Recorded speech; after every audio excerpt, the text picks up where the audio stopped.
हम लोगों ने लास्ट क्लास में मूविंग कॉइल गैल्वेनोमीटर को पढ़ा था और मूविंग कॉइल गैल्वेनोमीटर को पढ़ने के बाद आज हम लोग पढ़ेंगे concept of radial magnetic field. Concept of radial magnetic field कहां से आया, क्या उसका ओरिजिन था, तो हम लोग उसको आज डिस्कस करेंगे। तो बात करते हैं concept of radial magnetic field का।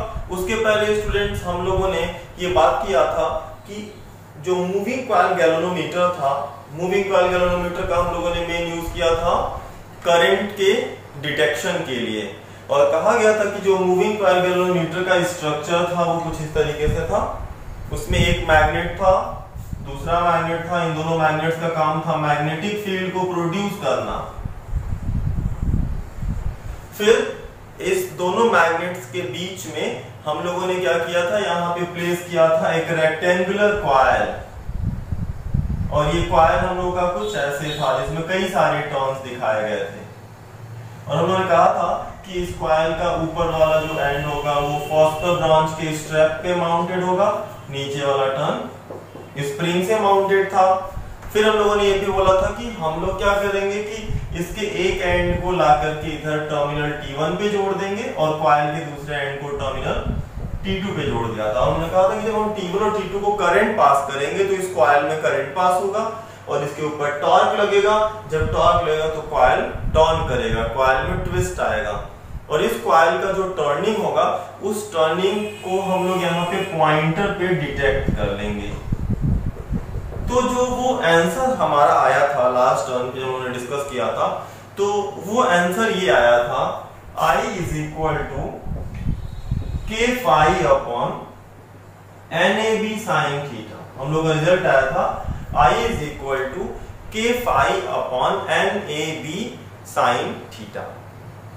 तो I is equal to K phi upon NAB sine theta आया था, जहां पे हमने बोला था कि ये जो हमारा K है, K is the torsional constant, phi था deflection of the pointer, pointer कितना एंगल डिफ्लेक्ट कर रहा है, n था number of turns of the coil, A was the area of the coil, B था हमारा magnetic field, और sin थीटा में जो थीटा था that is the angle between, ये थीटा था angle between A and B, area और field के बीच का जो एंगल था उसको हम लोगों ने sin थीटा से डिनोट किया था। तो थीटा था angle between a and b, a और बी एरिया और फील्ड के बीच का एंगल थीटा था। अब स्टूडेंट इसमें प्रॉब्लम क्या थी कि देखो k पहले से पता होगा, k is a constant, n भी पहले से पता होगा, n is a constant number of turns, a भी नोन है, b भी हमें पहले से पता है।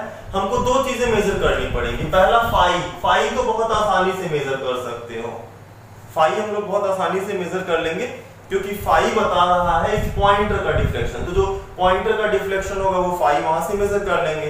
लेकिन जो साइन थीटा में थीटा है, इस कॉइल के एरिया और फील्ड के बीच का एंगल, वो मेजर करना हमारे लिए थोड़ा सा एक टफ टास्क होगा। और दूसरा, चूंकि यहाँ पे देखो I is inversely proportional to the sine theta, sine theta upon में आ रहा है तो वो नॉन लीनियरिटी प्रोड्यूस करेगा। एक तो थीटा मेजर करना थोड़ा सा एक टफ टास्क हो गया, दूसरा जो हमारा थीटा है वो नॉन लीनियरिटी को प्रोड्यूस कर रहा है, वो नॉन लीनियरिटी शो कर रहा है।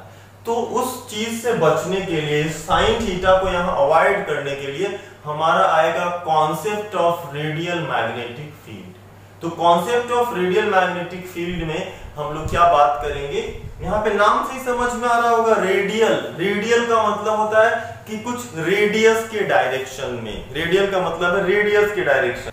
जो 1 अपॉन साइन थीटा ये नॉन लीनियरिटी प्रोड्यूस कर रहा है, और हम लोगों ने कहा concept of radial magnetic field में रेडियल का मतलब कुछ समझ में आ रहा होगा रेडियस के डायरेक्शन में।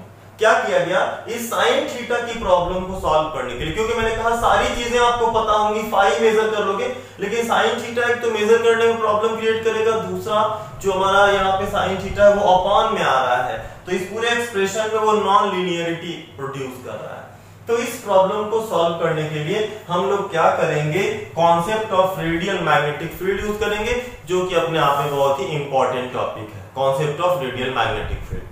इसको हम लोग कैसे समझेंगे, उन्होंने क्या किया कि जो ये मैग्नेट्स थे हमारे रेक्टेंगुलर जैसे जो दिख रहे हैं, इन रेक्टेंगुलर मैग्नेट्स को क्या किया गया, सिलिंड्रिकल शेप में बनाया गया। यानी कि अब जो मैग्नेट्स लिए गए वो कुछ ऐसे लिए गए, मैग्नेट्स को सिलिंड्रिकल शेप में बनाया गया।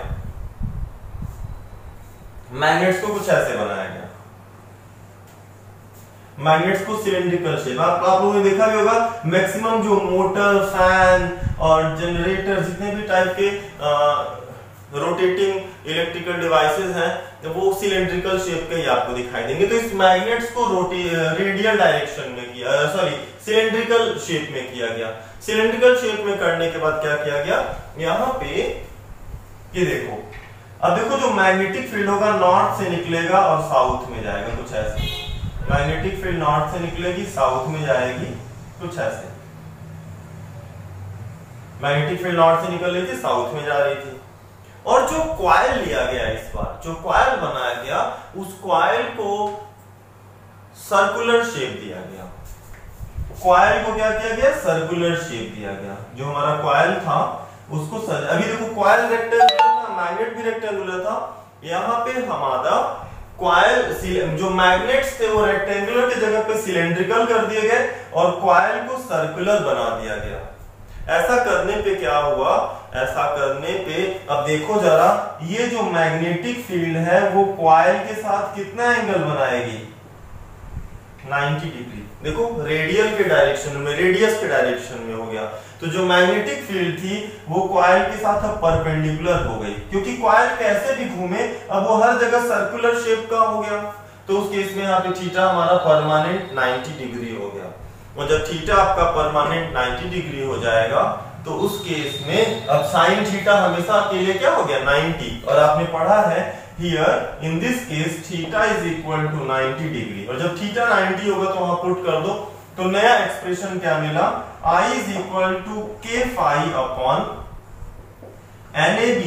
साइन थीटा की जगह पे 90 रखो और साइन 90 क्या होता है, 1 होता है। अब ऐसा कर देने पे स्टूडेंट्स क्या हुआ, ऐसा कर देने पे हमारे एक्सप्रेशन से साइन थीटा हट गया। हमारे एक्सप्रेशन से साइन थीटा का यहाँ पे कॉन्सेप्ट हट गया। अब साइन थीटा को ना मेजर करने की जरूरत है, ना तो वहां पे नॉन लिनियरिटी प्रोड्यूस करेगा, क्योंकि हम लोगों ने एक ऐसा अरेंजमेंट बनाया जिसने साइन थीटा को यहाँ पे थीटा 90 कर दिया और वो हमेशा के लिए अब 1 हो जाएगा। तो ये हमारा concept of radial magnetic field है।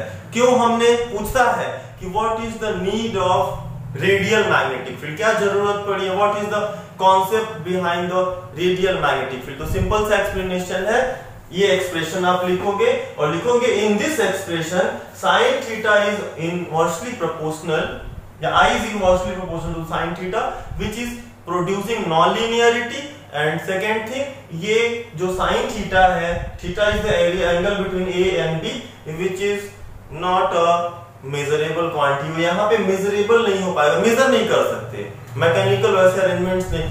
तो इसको हटाने के लिए हमने ऐसा अरेंजमेंट किया कि परमानेंट 1 हो गया। This is the concept of radial magnetic field, this is the most important topic.